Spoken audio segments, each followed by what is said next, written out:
Good morning. Picking back up in the book of Leviticus, chapter 14, let's pray. Teach us your way, O Lord, that we may walk in your truth.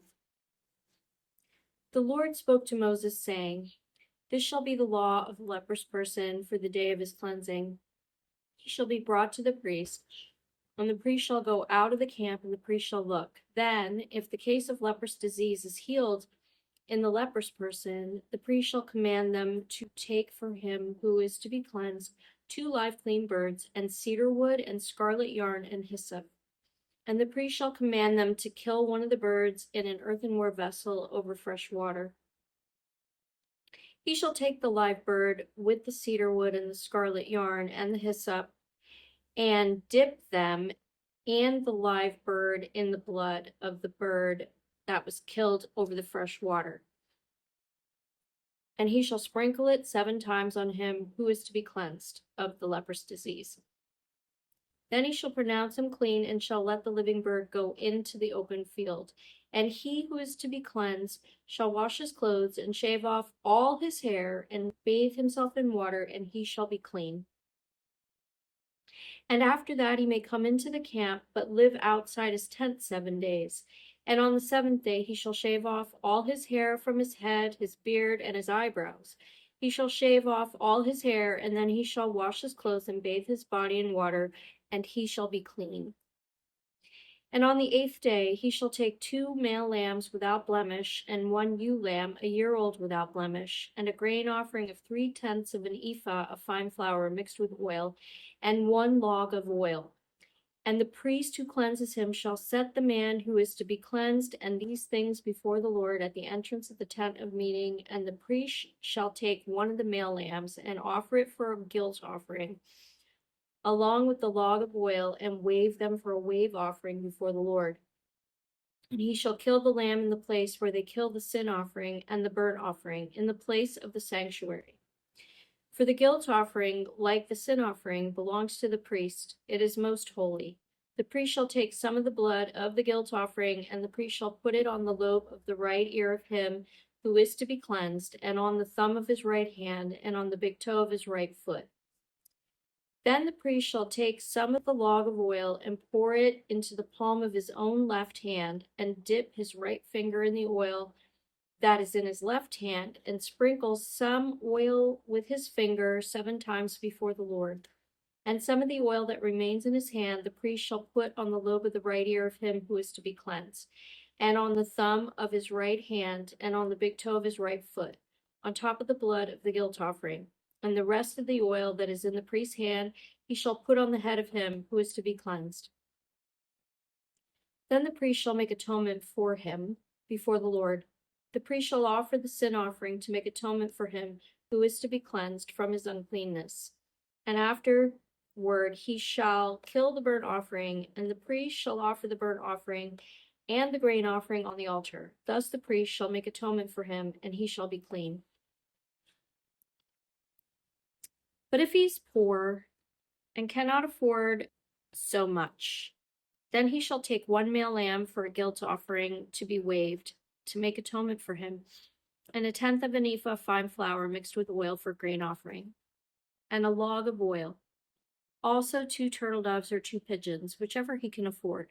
The one shall be a sin offering, and the other a burnt offering. And on the 8th day he shall bring them for his cleansing to the priest to the entrance of the tent of meeting before the Lord.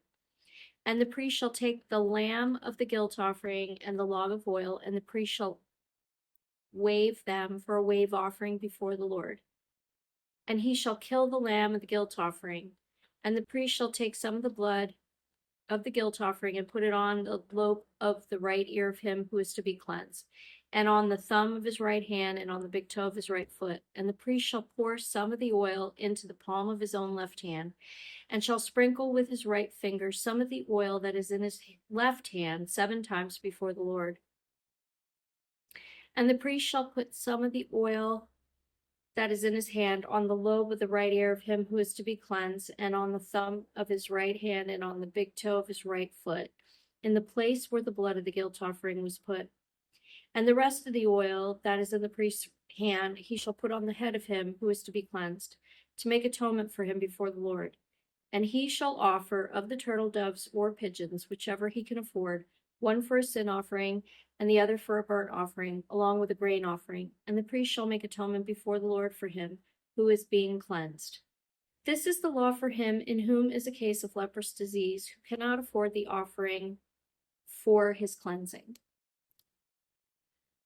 The Lord spoke to Moses and Aaron, saying, When you come into the land of Canaan, which I give you for a possession, and I put a case of leprous disease in a house in the land of your possession, then he who owns the house shall come and tell the priest, There seems to be some case of disease in my house. Then the priest shall command that they empty the house before the priest goes to examine the disease, lest all that is in the house be declared unclean. And afterward, the priest shall go in to see the house, and he shall examine the disease. And if the disease is in the walls of the house with greenish or reddish spots, and if it appears to be deeper than the surface, then the priest shall go out of the house to the door of the house and shut up the house 7 days. And the priest shall come again on the 7th day and look. If the disease has spread in the walls of the house, then the priest shall command that they take out the stones in which is the disease and throw them into an unclean place outside the city. And he shall have the inside of the house scraped all around, and the plaster that they scrape off they shall pour out in an unclean place outside the city. Then they shall take some other stones and put them in the place of those stones, and he shall take other plaster and plaster the house. If the disease breaks out again in the house, and he has taken out the stones and scraped the house and plastered it, then the priest shall go and look. And if the disease has spread in the house, it is a persistent leprous disease in the house, it is unclean. And he shall break down the house, its stones and timber and all the plaster of the house, and he shall carry them out of the city to an unclean place. Moreover, whoever enters the house while it is shut up shall be unclean until the evening. And whoever sleeps in the house shall wash his clothes, and whoever eats in the house shall wash his clothes. But if the priest comes and looks, and if the disease is not spread in the house after the house was plastered, then the priest shall pronounce the house clean, for the disease is healed. And for the cleansing of the house, he shall take 2 small birds with cedar wood and scarlet yarn and hyssop, and shall kill one of the birds in an earthenware vessel over fresh water. And shall take the cedar wood and the hyssop and the scarlet yarn along with the live bird, and dip them in the blood of the bird that was killed and in the fresh water, and sprinkle the house 7 times.